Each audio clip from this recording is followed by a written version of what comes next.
on the Slim Nation 101's podcast. I'm always in my studio preparing for my next guest.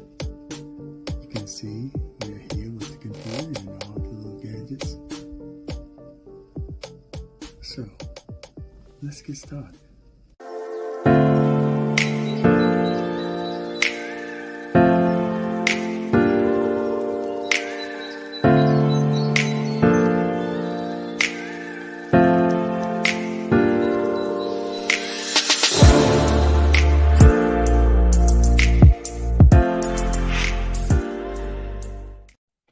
Well, good morning, everyone, and how's everybody today?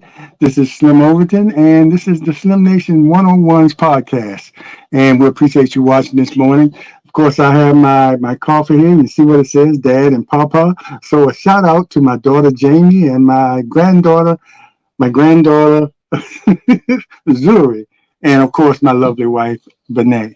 So, good morning. We have a special guest this morning, and he is no stranger to what I do here on social media, on our other show that's associated with this, Person Coffee Talk. He's a regular on there, but as a professional, when we talk about when we're getting into mental health and social work and social economic issues. And his name is Dr. Bruce Copeland.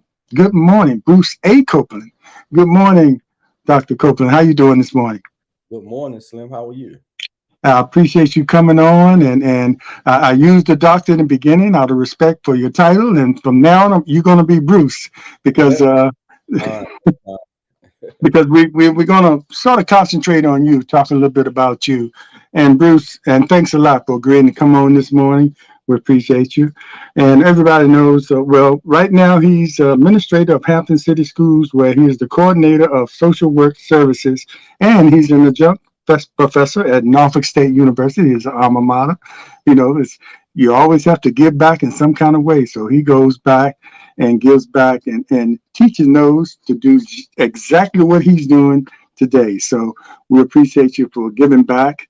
We have to give back to the HBCUs financially and any kind of way we can to keep them going, especially what's going on, in Florida and some of the other states, and what the Supreme Court did. So our HBCUs have always been available for us for excellent education. So whatever they do up at that level, hopefully it doesn't hurt us that much. But anyway, Dr. Bruce, we want to get into you a little bit. I see Northam grad, born and raised in the city of Portsmouth, and you talk a lot about families and fatherhood, and how important it is to have a father in the home, and also you give credit to those ladies who have raised families, without a father in the home at no fault of their own. And you are one of those people that grew up in a home that didn't have a present father. Am I correct? oh, absolutely. Yes. Yeah, and it's in public housing where you also talk about not the public housing not to be a continuous family thing, a generational thing, and how you can be raised there or brought up there, but you don't have to. It doesn't have to be a generational thing, and that happens a lot. And you talk about the reasons for that. But I want to talk about you coming up in that kind of situation and ending up where you are now. What kind of influences did you have, even in that situation, to sort of guide you in the direction? Because it's obvious that you felt like education was important and probably was a key to you getting out of the situation you were in. And I say situation because not in a negative way, because we are dealt with the hand that we have to deal with the hand that we are dealt, and sometimes, but we don't have to stay there. It doesn't have to be where we position ourselves in life for the rest of our lives. So, what kind of influences were around you when you were, and it was out of Baba? If people know about, all, and at one time, Portsmouth probably had more public housing complexes than they did almost communities. I mean, it was quite a few. So Uh, but I'll get back to the question. What were the influences as you were coming up there? And I wanted to talk a little bit about your experience at Norcom as well. But any neighborhood experiences, or you just saw people from afar? Well, one thing I think it's easier to navigate life if you have a compass. But it doesn't mean that you can't navigate life without one. So I would consider myself as being a person who had to navigate it without a compass. And so I had to absorb the environment, learn it, make wise decisions about how to navigate it. And a lot of it is good people along the way. Some of it is luck. Some of it is intuition, those kinds of things. Um, but I would say, I guess I would look back at the start, having grown up. In a single parent home, which is not the worst thing that can happen to you either, by the way. It's not the ideal situation, I would suggest, as a professional in the field of learning and studying about human behavior, growth, and development. It's not the ideal situation, but it can be done um, with support if necessary. In my particular situation, growing up in a single parent home in public housing, one of the things that I laugh about today is that I guess by today's standards and by the standards of that time, we would have been considered poor. Mm, Uh, the thing is, I never felt poor. I never felt poor because what was in my environment was normal to me. I didn't know anything different, and everybody was in the same situation. Um, so therefore, I thought we had enough, although we didn't have everything. I did recognize that the environment that I was in was not an environment in which I belonged.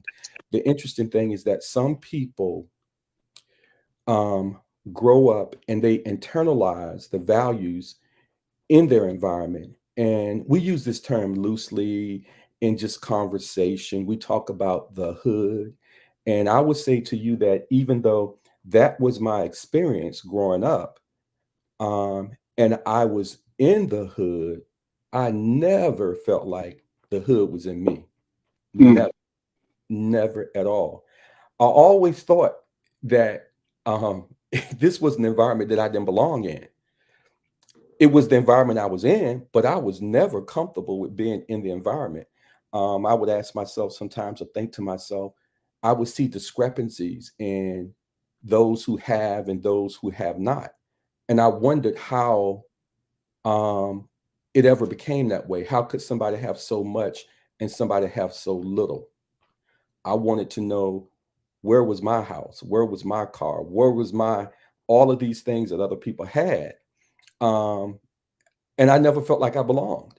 So I was talking to a young man once. There was a student in my class at Norfolk State, had been incarcerated, came out, was working on a master's degree, as a matter of fact. But he had a type of um, swagger, for lack of a better term, that was definitely urban. It was, you could definitely tell without talking to him, probably where he might have come from. And so I was telling him about being able to navigate the social environment, and being able to assimilate um, into multiple types of environments. So hood values and um, knowing how that community and that subculture works is good when you're there. When you're not there, those values don't transfer very easily to other types of environments. So you should be able to go back to your neighborhood and assimilate and be able to navigate that community. You should also be able to go into a corporate boardroom and be around executives and people with positions of power and feel comfortable there too, and be able to assimilate there too. So I realized that this young man was not making those transitions very easily. And I was talking to him about that, really trying to be a mentor, because as a professor, we really don't get into the personal private lives of students. There's a protocol. You know, you're not there to be their therapist or their counselor. You're there to be the professor. But one of the things inherent in the HBCU is that you get that love and that support that you might not get at a PWI. So I took it up on myself to talk to him. And one of the things he says, well, Dr. Copeland, how do you do that? And then I thought about it. I said, well, I never found it to be a problem because I never felt like I belonged in the hood in the first place. So Mhm. navigating for me has not been that difficult. But I can imagine that for some other people, trying to leave those values that are not good for you. Some of them are good, but a lot of them are not good for you. And to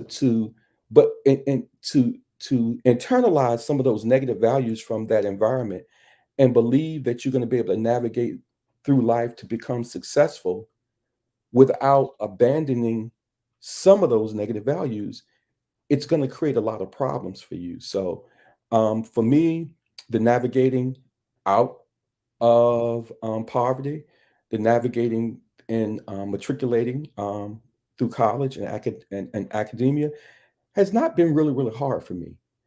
Um, but one of the things that I would submit to you about growing up in poverty, I always say, and I even say this to my young adult kids, especially when they were younger and they were at home, when they would often complain, I would always say, I don't really want to hear about your middle class problems. Mhm. The problems with privilege is understanding that the world doesn't revolve around you. But one of the things about poverty and trauma is understanding that the world doesn't care about you. So you have two different groups of people having to reconcile two different things. So a privileged kid, maybe like my kids, might feel like they're entitled to certain things. And they have to really, really reconcile that. No, you know, you're still black. You might have had a proper upbringing, but this world does not revolve around you. But when you're in poverty, sometimes you question your self-worth. You question whether you deserve what you get. And there's something that they talk about called imposter syndrome, where you ascend to a position in life and you question whether you should be there or not. You could have a very powerful position, but for some reason in your mind, you're thinking that you don't belong there. Do I deserve this? Do I, do I belong? Even after you worked hard for it. Yeah. Right. And for me, I kind of never felt that way. I mean, every time I moved from one station to the next in life, I walked in with a level of, I don't want to use the word arrogance because it seems like it would be negative to some people, but I felt comfortable where I was, and I believed that I should be there. Yeah, Um, I would call it confidence. I think I would call it confidence. I felt like I earned it. Um, Hmm. Oftentimes, I never felt like I always got the proper credit that I deserve for what I know and what I'm capable of doing. But I just take it one day at a time. Um, I don't. There's a saying that says I wouldn't take anything from my journey.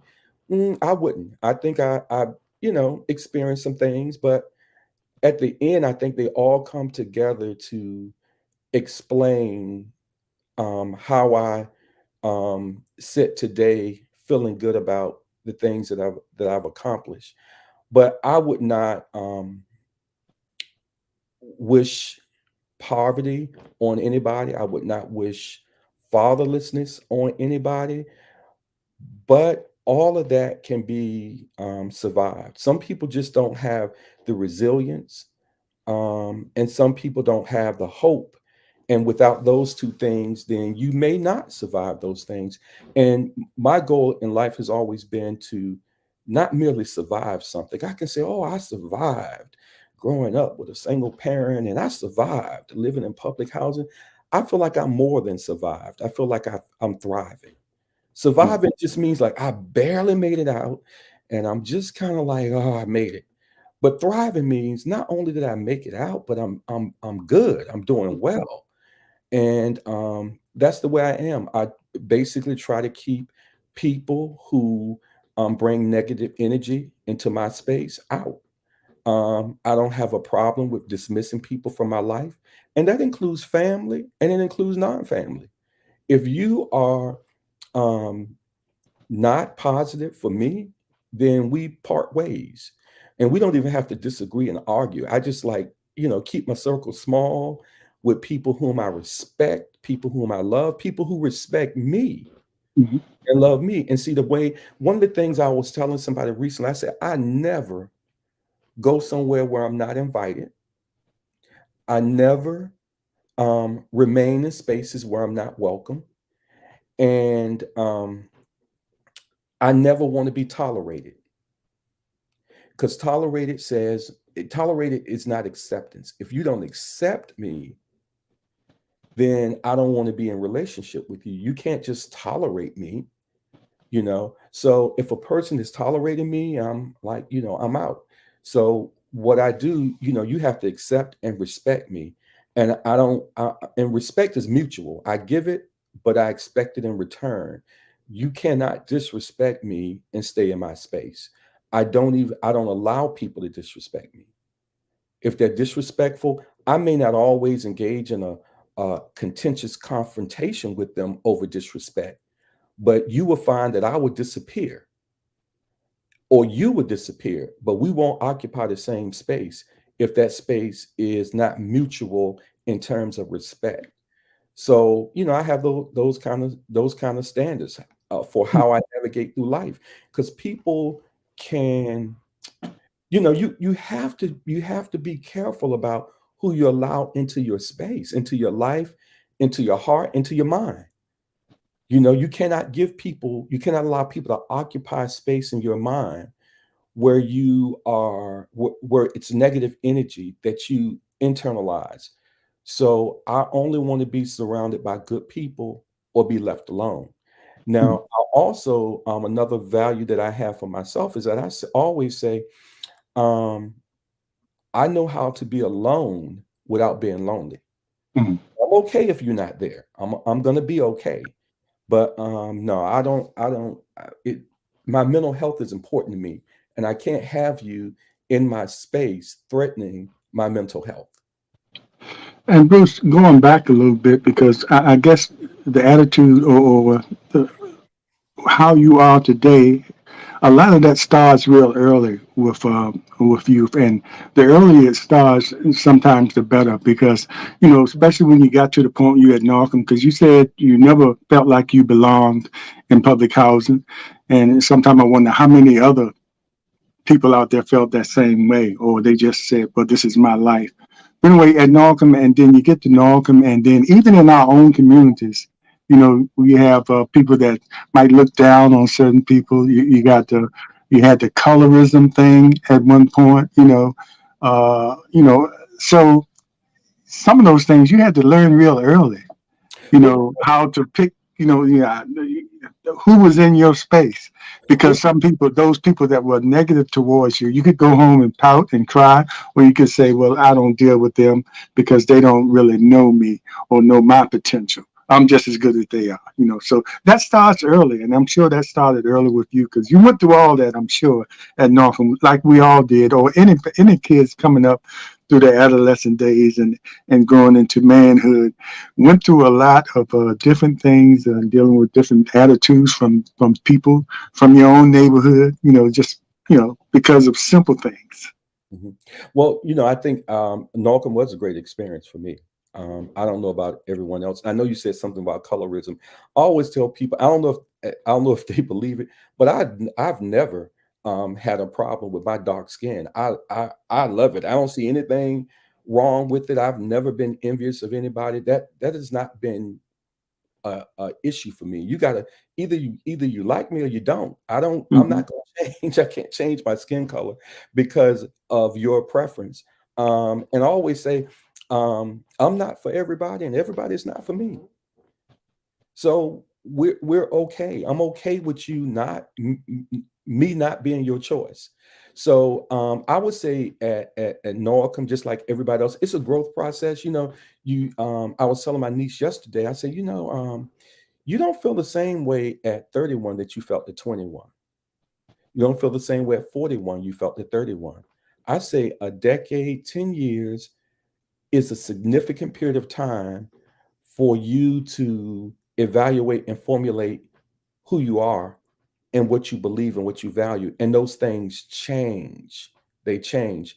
So that's why I say sometimes doing things too young and too early may not be good for you. So at Norcom, it was a great experience for me because at that particular time, I really wish they would go back to it, but it was a school where you had to apply to attend. Yeah, you were there. Yeah. Yeah, so I was there with a lot of people who valued their education, pretty much did their work. There was an expectation that if you stay here at Norcom, you're going to do your work. And that's the expectation every school should have. You weren't put out of school, but if you didn't do your work, you went back to the school you were, what you would be normally zoned to attend. And everybody wanted to stay because of Yeah, nobody. the culture, the climate, the atmosphere, the school spirit that was there. And so The history. I was surrounded by a lot of students who were college bound. So when it came time for graduation, people were going all over the country for school. A lot of the Norcom students were like college bound or going to college. I wasn't sure what I was going to do. I think I had a pretty good foundation at Norcom, but I don't think that I was, well, not, I don't think, I know I wasn't a top student academically there. But again, everything is a growth process. In fact, I have a vivid memory of, I believe this guidance counselor, her name was Helen Huff, a white lady. She was older at the time. I would be surprised if she's even living today. So you're at your senior year and they're trying to help you plot your next steps for life. And she clearly said, I think you should go to vocational school or you should do something vocationally. Complete um, it was full discouragement from college. Now, all these other students around me are going to college. Some of them had come from working class families where parents worked at the shipyard. Some of them had professional degrees. A lot of them own homes in Cavalier Manor. They were middle class Black kids. Some of them lower middle class, but nevertheless middle class. So they were beginning to either be the first generation of college students in their families or the second generation college students. Some of them had college educated parents. Me not having a college educated parent, there was no frame of reference, no one to provide direction about or encouragement about college. In fact, I was told at home, you should go into the military where you can get benefits and get a good job. And I never forget, I was at home um, sitting at home, and a Navy recruiter came to the house to talk to me about signing up for the Navy. Mhm. Um, and I just sat there and I thought to myself the whole time, the Navy is not for me. No branch of the military is for me. I can't do this. So the interesting thing was I decided on my own that I was going to apply for Norfolk State. And when I applied for Norfolk State, Slim, no one in my home provided any direction, any guidance. I completed every bit of the paperwork, submitted the application, all the follow up and follow through. I did it on my own. There was not a school guidance counselor that helped me. Everything I did it on my own. So when I got accepted to Norfolk State, um, I was excited. Um, Not sure what college would be like. Not even sure if I belonged in college or if I would succeed there. But all of the kids I went to school with basically went to college. There were a lot of other. I had some buddies who were low income, who were poor like me, and they went to college too. I had a couple friends to go to ODU, couple friends to go to Norfolk State, and we were all buddies, and we were all going to college. None of us knowing what it was going to be like or what we were supposed to do. We were navigating this whole thing on our own with no Mhm. help from our parents. So the first year, I'm trying to decide, okay, you got accepted to Norfolk State. Now, how are you going to get there every day? Because one, we didn't own a car. Yeah. That's what I'm telling you about privilege. I go from not owning a car, trying to figure out how to get to college on my own, and my kids go to college with a car. Yeah. It's like expect I should get a car. Is it time for me to get a car? So long story short, Slim, I caught 3 buses from Portsmouth, city buses from Portsmouth, to get to Norfolk State every day, and 3 city buses to get from Norfolk State back home every day for the first year that I was in college. When it was raining, when it was hell, sleep, snow, I was on that bus stop. I never really missed class, never really missed class. And the interesting thing was because I didn't have a car, if I had an 8 o'clock class that ended at 9:30 and my next class wasn't until noon, I would have to sit somewhere on campus and wait that amount of time Mhm. for my next class because I couldn't go anywhere. And then I worked a part-time job. I really got my first job at 14, and I've never been unemployed since. It was through a work program that the federal government had. They used to give summer jobs. I don't know if you remember that years ago. If you were a kid, you get a summer job, and they would give us a summer job. So I mean, I loved it. I was able to buy school clothes, different things I wanted to do, but I kept that summer job. It started in the summer, but it ended up being a part-time job throughout the last year of high school and college. So when I was going to Norfolk State, I would leave Norfolk State and go to Norfolk Naval Shipyard and work in Shop 51, the electrical shop in the rubber room. And and that's right. They would make rubber gaskets and all that kind of stuff. That's why I learned how to play bid whist. Every day during lunch, we would play bid whist at the shipyard because they were blue collar workers. And I was in college. And I never forget one of the guys, I won't name his name because I think he's still alive. They used to call me part-time. They never called me by my name because I work part-time. They say, part-time, what's going on? And so when I was there, the guy told me, what are you doing? You going to Norfolk State? I said, yeah, I'm going to Norfolk State. "Well, what are you majoring in?" I said, I'm majoring in social work. Oh, you just majoring in something like, I think he said like basket weaving or something like that. Like I wasn't gonna be anything because of social work. Well, I'm okay. I'm really okay. Social work has been good to me financially, career-wise. I never thought I would make this amount of money in my life. It's unbelievable that I would do this, that I would be able to accomplish. So And it's navigating your career as well. But go ahead, Slim. yeah, I was going to say, listen to how you navigated, from the public housing through Northam and college and persevering that first year riding those 3 buses. It brings me to, how you talk about how important it is to have a father in the home, and you didn't have that. He wasn't in the home, but was he in your life? And let me tell you, absent, completely absent, completely Completely absent. absent. But that's not something that I ever really dwelled on. You got to remember, I don't know if this is really really true for everybody, but it's like you don't miss what you never had. It's like I never had it, so I didn't Yeah. lose. It's like okay, this is normal life for me. But I knew that that's important because in your development, your growth and development, there's a reason why. And I don't like to insert religion into a whole lot of stuff because everybody believes something different. And I'm a believer. I'm just not a regular church goer, but I do have faith. And I really believe that it's God created a man and a woman, and created that as the means for developing and perpetuating life for a reason. Um, you, you get things from parents, mom and dad. Some things are different. You can't get it. You can get it from one, but you can't get it from another. And I use this analogy. Can you grow up and be successful coming from a single parent home? Absolutely. Barack Obama is an example. Yeah. Can, but this is the thing I say, we don't need two eyes to see, but who wants to live with one?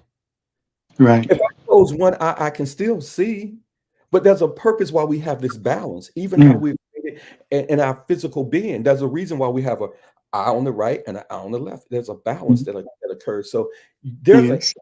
there's an imbalance in your life when your parent is absent. Now, the other issue is that you can have both parents in the home and they be horrible parents. Yeah. Indeed. And And so Bruce, because I wanted to say, most people when I was growing up, most of the guys I knew a lot of guys that grew up in Truxton, and Truxton was a mixture of middle class and people that were on the poverty line. Mhm. And a lot of people I went to school with, or guys I went to school with, and girls didn't have fathers in the home. And all those people that I knew succeeded. They went to college, they succeeded. But you look at the stats about fatherless homes, and the possibilities of uh, going to jail. This is what the studies say, or the research says. So going to jail without a father are higher. But I just didn't see that. Most of the guys and girls that I saw that went through that, it made them stronger. It was just like you said. A lot of them didn't have it, so they didn't miss it. And then you had some where the father was there, and then he left. So those were more affected, I think, than others. But so going forward as far as fatherhood, because that's still an important thing, and you talk about a lot about, even in those single families, mothers, still be mothers. Don't Mothers still can't be fathers. And a lot of situations you have that where the kids even call their mother, Mhm. she's my father, or give her a card on Father's Day because the symbolism, because they feel like she covered both roles. But it's different. Talk a little bit about that because you were very you have some very professional thoughts on that. Trying to be something outside of your role. Yeah, I think that one thing is that we got to look at time. If you go back 40 years, 50 years ago, it was a different time. If you go back to the period of in the African American journey in this country It was before more community too. yeah, before integration, we had more community. So there were, you might have been in a family with this structure, but the community was solid. Right. Today is so different, man. These young people are testing all kinds of limits. They don't play by the rules that we used to play by. And then on top of that, sometimes, well, way back then, even when you had a single mother, you might have had a praying single mother, a mother who kept you in church, a mother who was a mother. Mhm. These young people, some of these young people we find, the mothers are really horrible. The fathers are absent, and the mothers are horrible. At least if you had an absent father, but you had a praying mother, that gave you a chance. And if you had a good community, that gave you a chance. But what if you live in a world where you have an absent father, the community is not a safe place, and then you have a mother who is not a mother. So what you essentially have is no mother and no father. You have an absent father, a mother who is present, not good, sometimes not emotionally available to you. So it looks like on the surface it's a single mother, but in reality, the children are raising themselves. Right. And when you have to navigate this life with no positive influence from adults, it becomes very difficult. So I think that for me, one of the things I just continue to look forward. I'm a person that looks forward, not continue to look backwards. And I said, okay, um, what I didn't have, I got to make sure that my own children don't go without. And that meant that they did not deserve to go without a father. So what I Mhm. do is what I've done and what I taught my young adult kids is I say, we're in the business of breaking cycles, not perpetuating them. And so I tell my son, I have very courageous conversations with him. My son is talented, handsome, educated, and I just tell him, you're going to have a lot of opportunities and options with young ladies.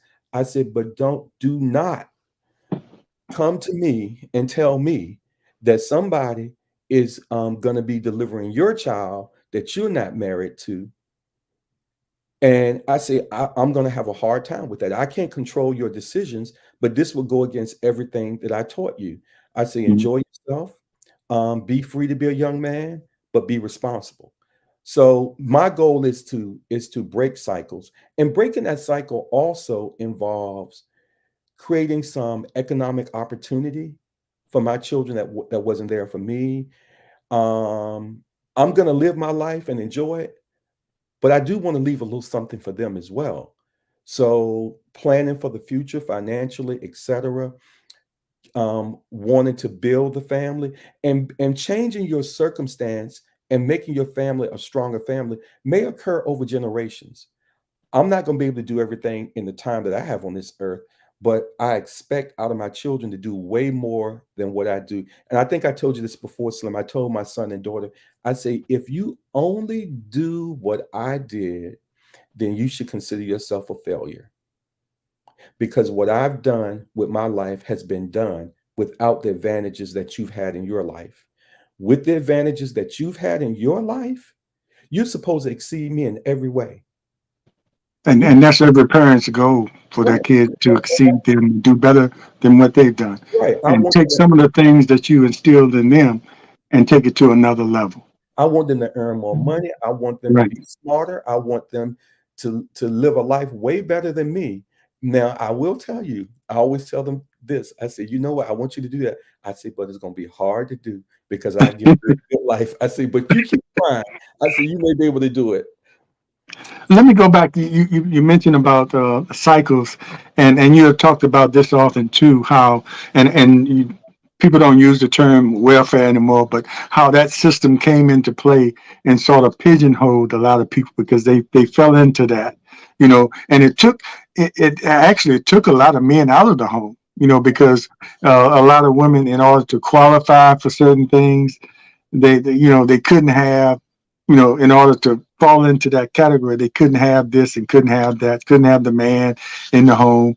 Um, and you know I don't know if that system, because, well, especially in Portsmouth, they've torn down a lot of the most of all the public housing, but you still have, that system kind of in place with the Section 8 and everything like that. So talk about how, one thing, how you feel about that now, or what kind of a system can replace that, or does it need replacing in order to keep people from getting caught in that cycle?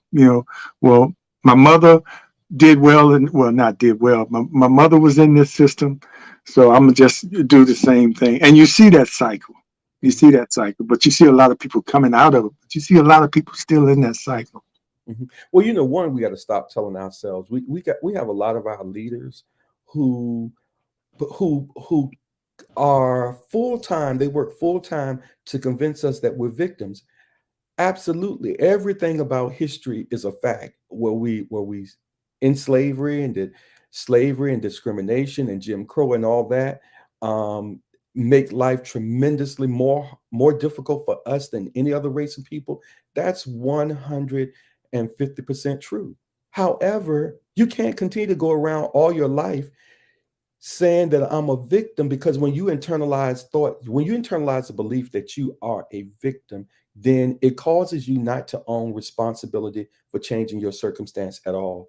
If we're waiting on the majority culture, white people, to repent, to say, I'm sorry, and I want to give all black people reparations and make it even again, I want to give up my power and my privilege and my wealth because I got it illegally. I stole it. I used your labor to get it. If you're waiting on that, you're a complete fool. Because for one thing, who gives up their power voluntarily?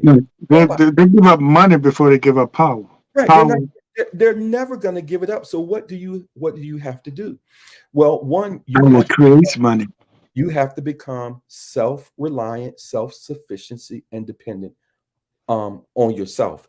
An example would be, and I'm not a Muslim, but I do listen to Louis Farrakhan, and he is really telling the whole truth about um, our lack of self-sufficiency.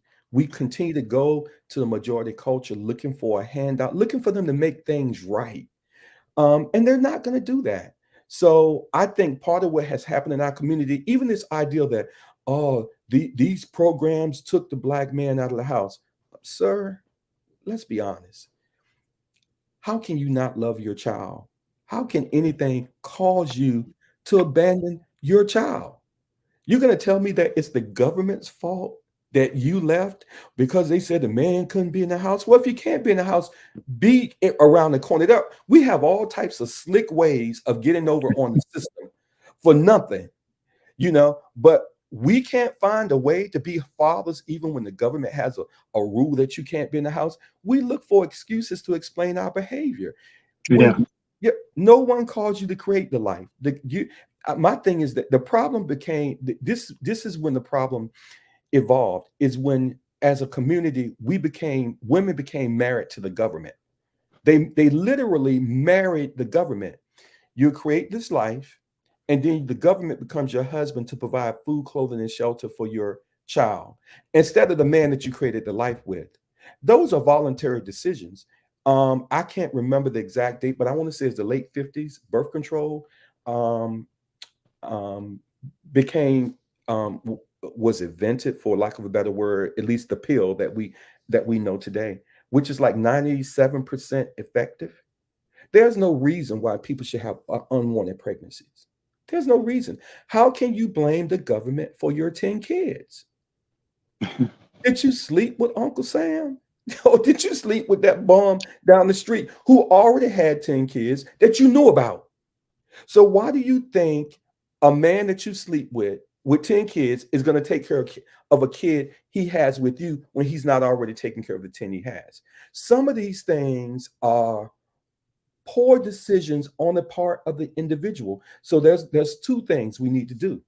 On a macro level, we do need to hold the government responsible for doing right by all of its citizens, and that there should be no discrepancy between what African Americans get and what white people get. We should still be challenging the government to do better, but simultaneously, we need to hold individuals accountable for their stupidity.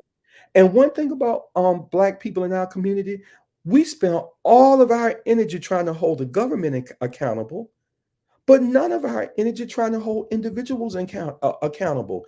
An example, we will burn down a city if a police officer shoots a Black man, but we will go on with business as usual if a Black man shoots another Black man. I don't care what Black lives tell you, that is ridiculous. It's ridiculous. We need to, it's both and, it's not either or. They say, oh, well, you can't, that's a false equivalency. You can't compare. No, I really feel more threatened or more worried about my son or daughter being harmed by another person that has brown skin like them than I am by a police officer. I really am. To be honest with you, most of the Black young men that I know that have been killed, they were not killed by police officers. They were killed by other Black men. That concerns me because that means something is going on in our community, and we have a hard time holding each other accountable. Now, if you say let's get a group of people together and complain about white people, man, the line will be around the block. We can talk about, we can go all the way back to slavery and all the way up to today. But if we say, let's hold each other accountable.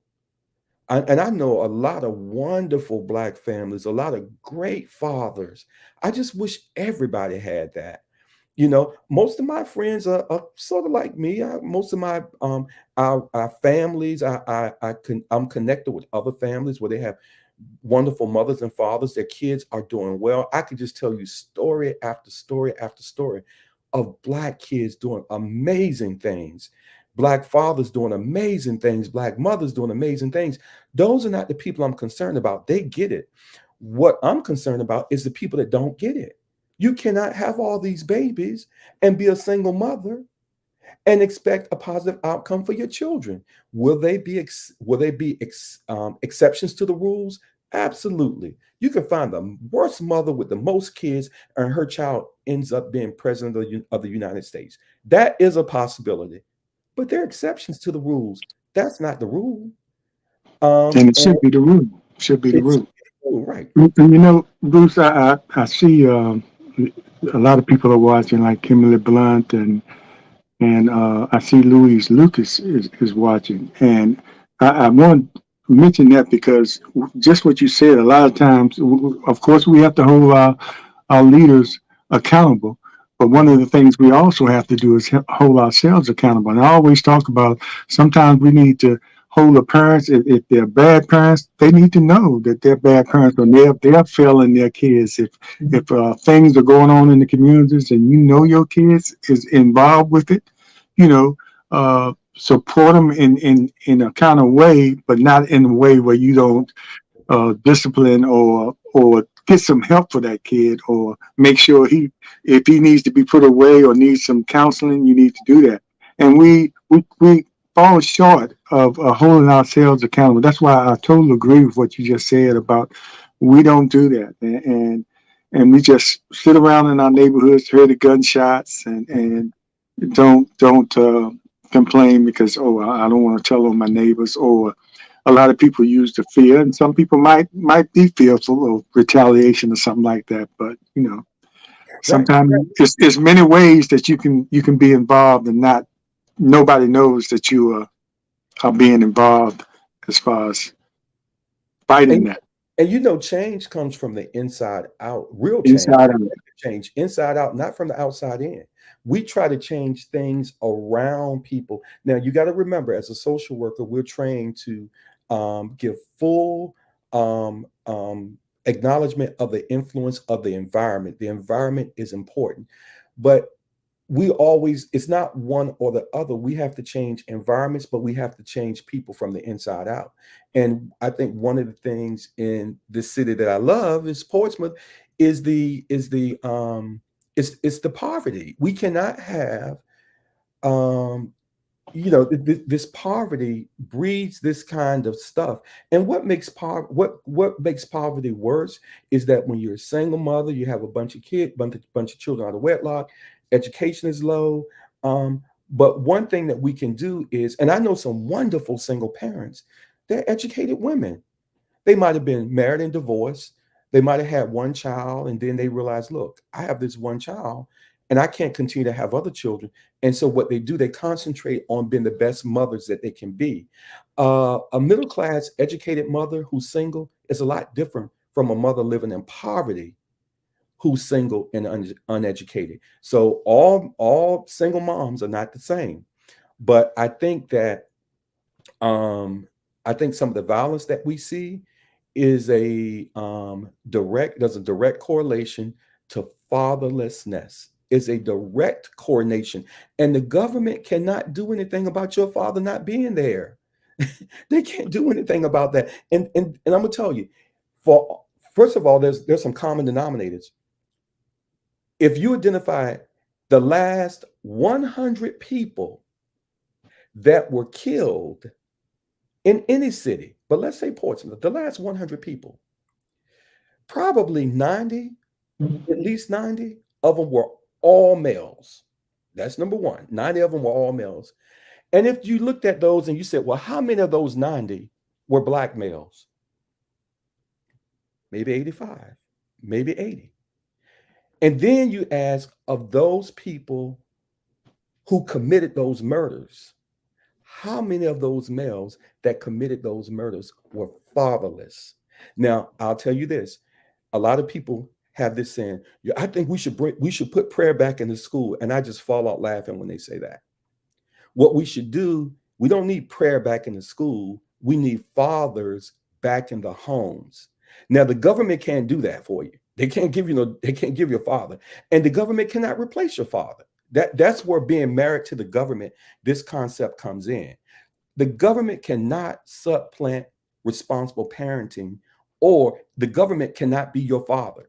So we're going to have to change our whole value system in our community. Get away from the excuses, and the churches need to be involved in that regard too. Somebody in the pulpit need to say this is not acceptable. Since you And love your pastor so much, you ever heard people say, "I love my pastor"? yeah, yeah. Your pastor should love you enough to say that your behavior is ratchet, it's trifling. Stop having all those babies. That's what your pastor should say. But the pastors today that I find, they ain't concerned about any of that. They're not concerned about values and building families and building wealth. They're concerned about building their wealth and their family.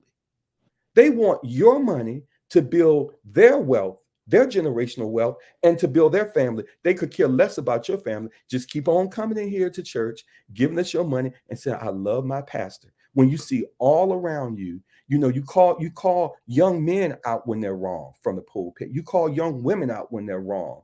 There used to be a time where you couldn't even you take a baby, you want to get your baby dedicated at church. Used to be a time if you were pregnant like that out of wedlock, you could come to the front of the church. Man, they're doing all kinds of things in church now. They let so many things go, and that's what's happening to our community. Bruce, let me ask you this, and you sort of touched on this. So I have a watcher. Travis Pratt is wanting to know uh, ways that ways to take responsibility as a community. Well, what are some of the ways? Uh, I guess he's asking, what can we do? What are some of the things we can do? And you sort of touched on it just a while, talking about the churches and how they need to go back to the ways where, not where you demonize Mhm. people that are doing that, but you need to point it out that this is not the right behavior, you Mhm. know. And if you accept it or don't say anything about it, it's a continuing. You Well, just see it happening over, and people feel comfortable with continuing to do it. all responsible people need to have standards. All of our black leaders in our community, all of the people who are doing well, who are, because it's interesting how um, some of our political leaders, they have these families that I'm talking about because they get it. They get it for their own families. But as a community, we need to have all responsible people need to share some common values about how we want to see our community and have standards and expectations and not accept this permissive attitude that we have. One of the things that people say often is don't judge. I laugh at that. I say, well, you say don't judge. Well, where in life don't we judge? How do we know right from wrong if we don't judge? It's a natural instinct to have an opinion about what's right and wrong, and we have We can easily judge those the people in Hollywood and what they're doing and things like that right, we'll never come in contact with. We judge right. them and we spend time writing about, oh, so and so shouldn't be doing this, or the guy, he shouldn't have, or well, he has 10 children but he can afford it. But if you can afford it, that's fine, but how much can you give to 10 children with 10 different, 5 different mothers, Your role you know? model, your role model But should be in your community. They should be in your family. When you start trying to align yourself with the ultra wealthy people of this world, you are nowhere in that league with them. It's a whole different set of rules that they play by. Stay in your lane. Your role model should be in your community. And our leaders have to stop being so permissive. Our religious leaders have to stop being so permissive. And we have to tell the hard truth about what's going on. Always say the sad truth is better than the merry lie. So and I think that we are so politically correct as it relates to this stuff has filtered into our community. And so now it's like anything goes. And so if anything goes, don't ask questions later as to why is it like this? Why is it not safe? W.E.B. Du Bois had this concept of the talented tenth, and he was basically saying it's that 10% of people who are going to make the social change and achieve the social justice that we deserve. Those people have to have they're going to be the ones. People who live in poverty, who don't have anything, they don't have a voice. They're really not listened to. Nobody hears them. You don't have a voice when you have nothing, but those who do have something, influence, power, wealth, we have to be the leaders for the community. And then we have to fight for justice, but we also have to go back to our community. Always say, Slim, if I'm having a conversation with you, I consider it a conversation with two black men sitting around the kitchen table, and it can be very courageous and we can be honest. Now, Mhm. when I go out there around white people, we're not having the same conversation because I'm not Right. going to disparage my community to white people. But when I come back home and I sit around the kitchen table with you, I can say, Slim, now this is crazy what you're doing. We Yeah. can have that conversation. So hold our own people to a standard in our own community, fight for our community when it comes to the dominant culture who's oppressing our community. Yes, fight them. Never give up. Be relenting, unrelenting. Never give up. But around the kitchen table, we're not having these courageous conversations. If a young girl I know has 5 or 10 kids, she's not married, I'm calling her out. I'm calling her out because she has to stop doing this, because not only is she ruining her life, but she's ruining the life of those children that she's having. And part of what I do in my day job is that we're responsible for homeless students. Do you know how many people are homeless, have been put out? How many say, I never get fathers in there? Do you hear me? When these people call my office or come to my office, it's 99% it's an African American female. 99%. Mm. She does not have a man. She has multiple children and she's homeless. And all of that is not the government. Some of it is, but not all of it. Some of it is the decisions that she makes. Some of it is that the people she chooses to bear children with. And then you find out that she already knew this man had other children that he wasn't taking care of. I have a daughter, so I'm not against Black women. I have a mother who I love, a wife I love, and a daughter I love. I'm not against Black women, but I tell my daughter, we're not doing this. Are you an adult and you can make your own decisions? Yes. But I tell you what, she was launched from the nest with those values that say, I'm not doing this. Not only would she be humiliated in herself for going out there and having a baby with somebody who's not responsible, we would be humiliated. We would be disappointed. So she has a value that I don't want to do this. And not everybody else here. This is the other thing you got to remember. I'm not saying this out of anger or hatred. My mom was a single parent of 4 children. So I'm not trying to destroy women or put women in the category of being awful. Not at all. I have no room to do that. I had a single parent. But what I'm being courageous about and being honest about is that that is not the ideal situation in which you rear children. It is not. I love my mom, but I have no control over her decisions. I have no control over her decisions. I only have control over my decisions. And for me, it was not the ideal situation for me. And I decided that I would not repeat that cycle and create that situation for my own children. Yeah, and what you say, and when you talk, I hope people listen because you're surely an example of how you can overcome, and it's within all of us, And as we end, I have two questions I want to end with, and you've been, in your position like 33 years, dealing with social work in the school system. Mhm. Now, the first question I want to ask is people, a lot of these situations we're talking about can affect some of our young kid or the mothers, their mental health. Mhm. So a lot of people don't know where they can go. It's a lot of different avenues. The city has behavioral health where they have programs for certain things that people don't know about. We've had the director on here before, and we're going to have him back before the summer's out, so people can get the word out. They know where they can go get help. What are some of the things people should try to do if they're having those mental health struggles because of the situations they're Mhm. in? Mhm. Because some people are really trying to work their way out of it, and then before you end, you've been in the business all these years. What do you see as the state of the I don't want to say union, the state of our young kids today? And 33 years, you've seen a lot of different generations, seen a lot of different changes, and you hit on it earlier how some of the kids now are different as far as the attitudes. But how do you see the state of our young people today? But first, give us some information about how people can seek help. Especially, not everybody can afford certain things, but some people can.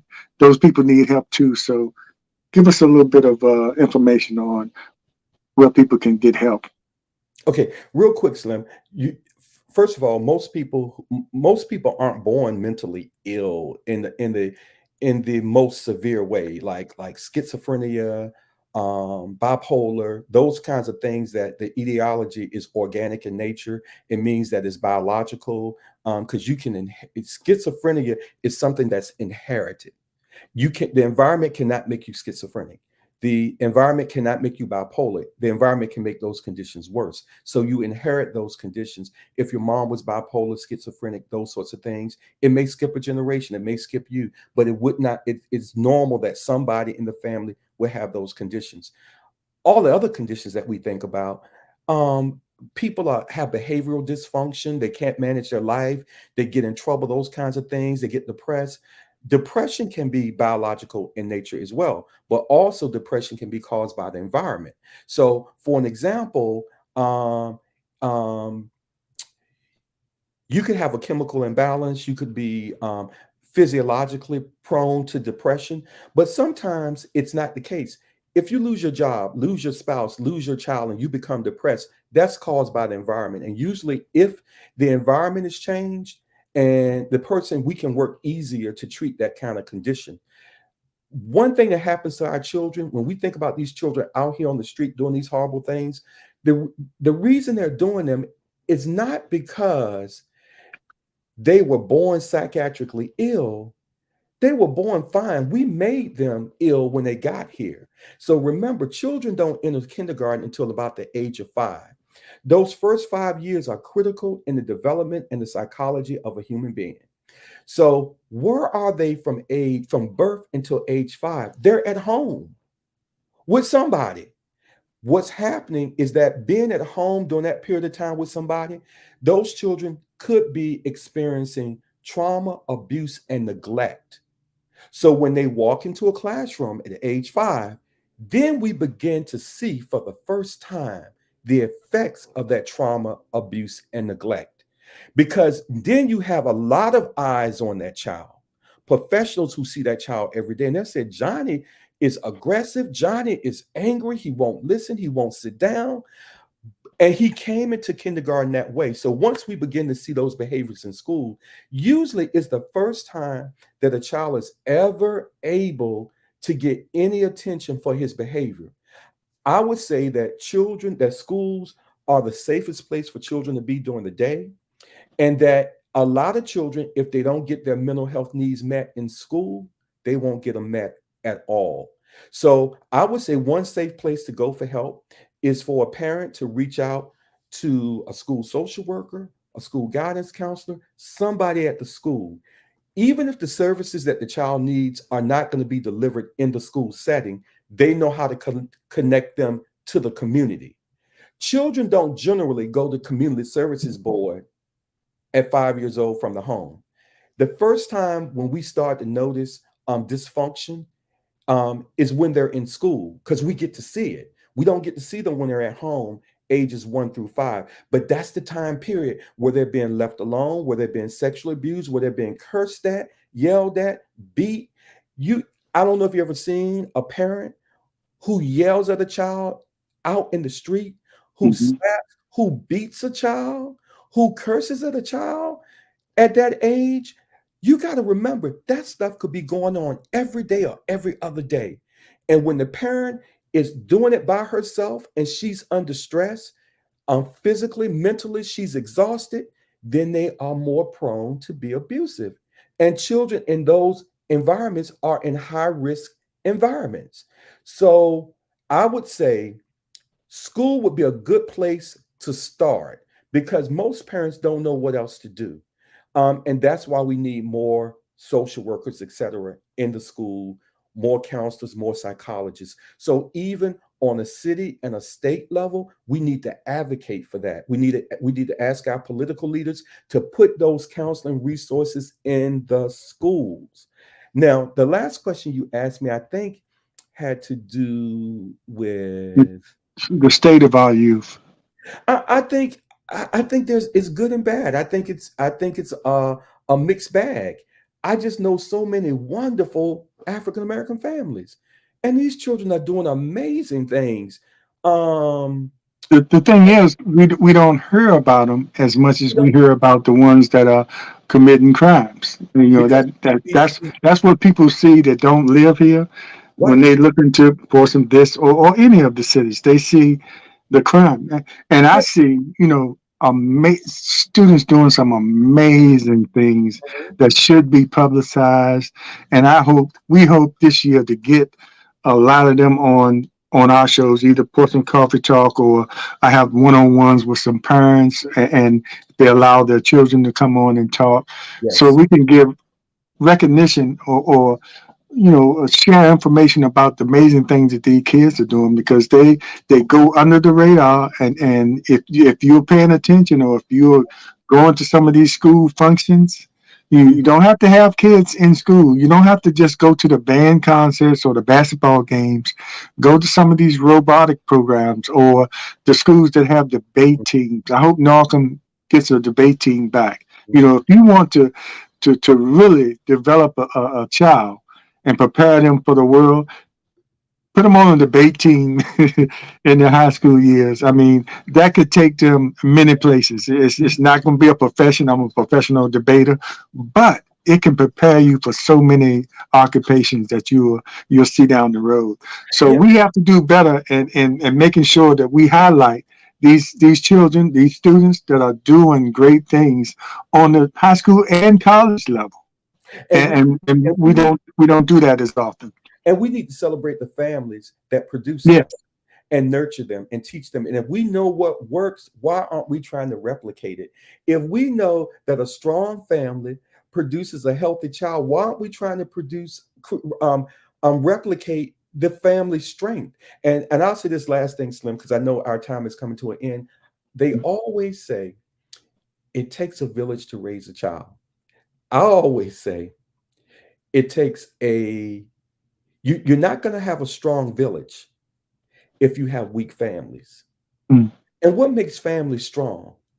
Responsible adults, responsible mom and dad. You have a responsible mom and dad. That equals children who are likely to have better outcomes. That equals families who are better to have likely outcomes. That equals strong communities. These communities that we're talking about, that we have concerns about, they don't have strong families. And we keep on, that community does not need to raise a child, because the way they raise them causes the children to go out there and destroy the community. So we take on these sayings and we use them universally to apply to every situation. It takes a strong village, and a strong village is made up of strong families, and strong families can raise strong, healthy children. And so, no, certain villages, they don't need to be raising children because they're not doing a good job of it. yeah, because I know a lot of the people in my generation coming up, if you get them to talk about their parents and how often their parents or how easily their parents said, no, you're not going. Or I can remember my dad asking me, "You want to go with us?" He was just being nice, and I said, "Well, since you're asking, no, I don't." Well, you're going anyway.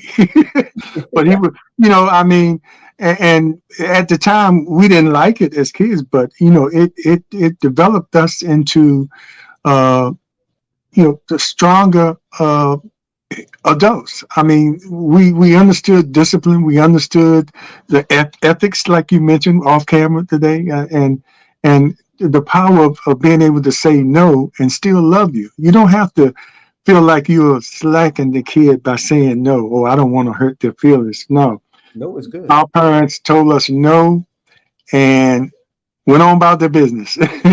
They didn't worry about how we felt about it, and you know, I guess like that's what develops those strong families that you're talking about. And it was 10 on every block in my neighborhood. Mhm. Families had the same values in each house. In the house you went to, it was a lot of no's. It was a lot of but support, you Mhm. know, for the things you were doing. So thanks a lot, Bruce. I appreciate it. And you're gonna continue to come on Portsmouth Coffee Talk. I have this ad on my show to remind people we took a break for the summer. We're coming back in August, and I wanted to do the Slim Talk one-on-ones to have conversations like this and Portsmouth Coffee Talk does what it does. You know, we deal with different issues on a broader spectrum. But the one-on-ones like we had today, this is what the Slim Nation is all about. So Bruce, again, Bruce always comes to, he always agrees. I mean, one time he was in Florida. I think he was in Florida somewhere, and he still came on, you know, so we appreciate it. And forgot to mention he's a member of Kappa Alpha Psi Incorporated. So, you know, shout out to your brothers there and the AKAs, your wife And daughter. and daughter and son is a new as well, right? Yeah. So keep it in the family, right? That's right. Anyway, I want to thank all the people that were listening and your comments, Kimberly Blunt and Keith Brown, thanks for watching, and Mark James, Tony Pratt, thanks for your questions, and Tony Goodwin, thanks for watching, and Senator Lucas, I appreciate you watching. And be aware, be informed, and most of all, be involved. Remember, your vote is your voice. Take care, everybody. We'll see you next time.